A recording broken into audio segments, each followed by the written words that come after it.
Hello and welcome to this episode of JJ's Workshop. Today we're going to be doing something sawdust a little bit more unique this time around. Actually going to make some license plate birdhouses and bird feeder.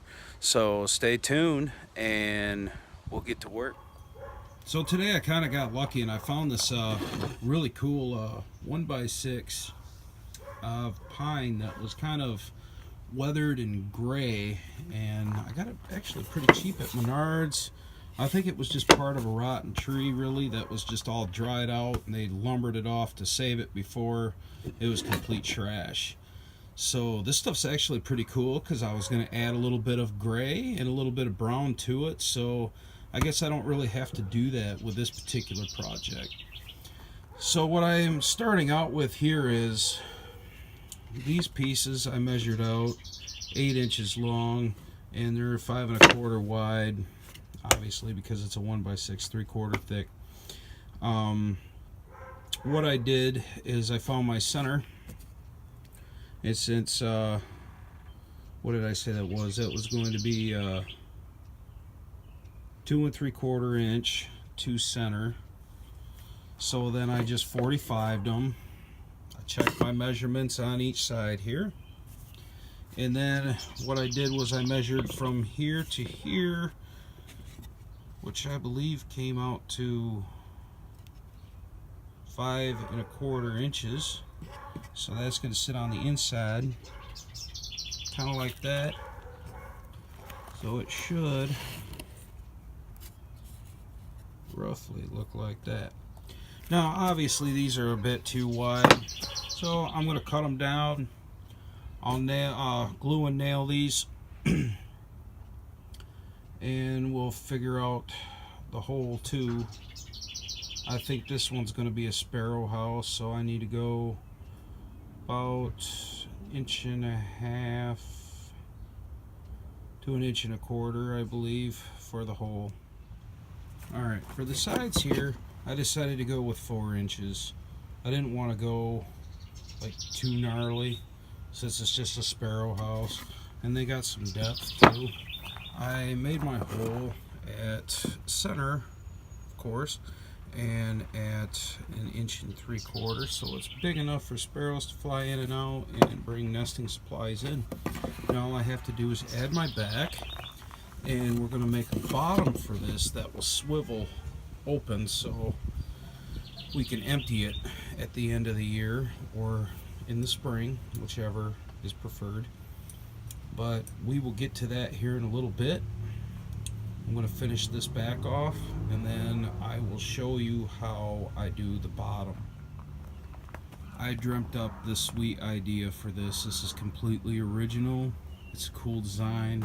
I've never seen anybody do this, but you can use a screw like where I have this perch, because they're just going to land and jump up in. But you can bring your perch up a little higher But instead of doing that and using a screw that you got to unscrew to empty out the bird's nest, I made this so it's like a swinging door. I added this down here so you can pull it open.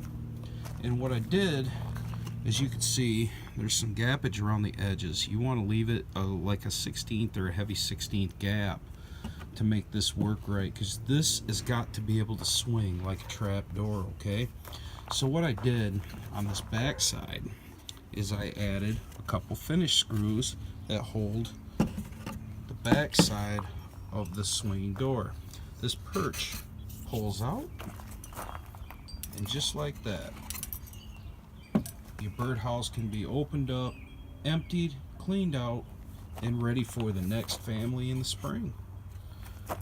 So that's actually a pretty cool idea. And with that dowel in there, I got it sunk in about 3/4 of an inch into that floor.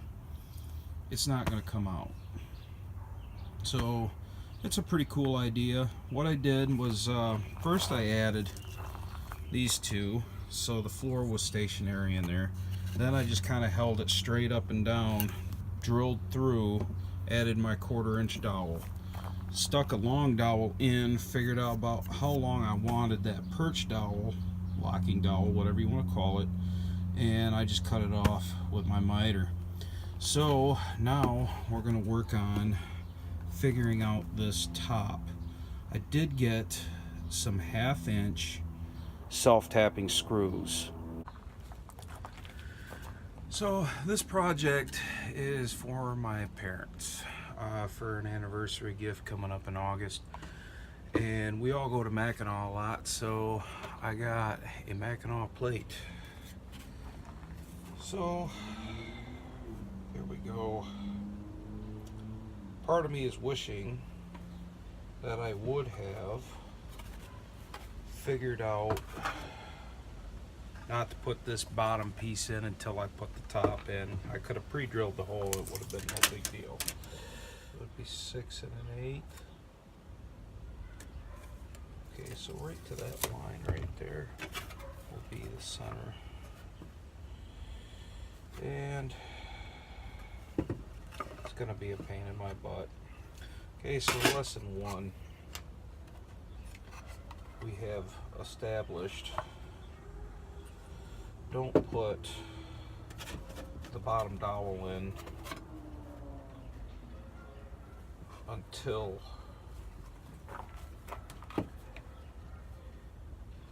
you have put the till you put the top on. Okay, so lesson learned. So I got that bent.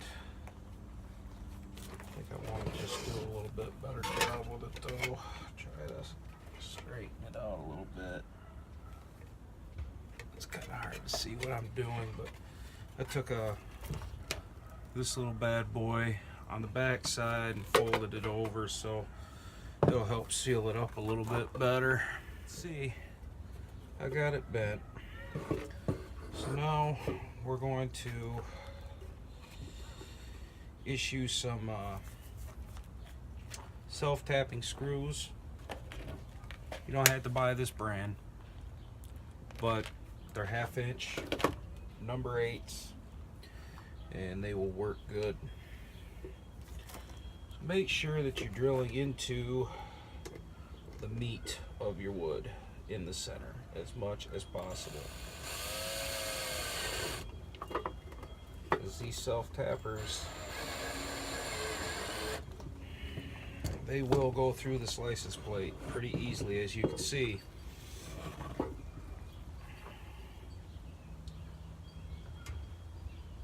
But you got to remember, you only got a 1/2 inch going into that plate, so you want to make sure that you're where you want it.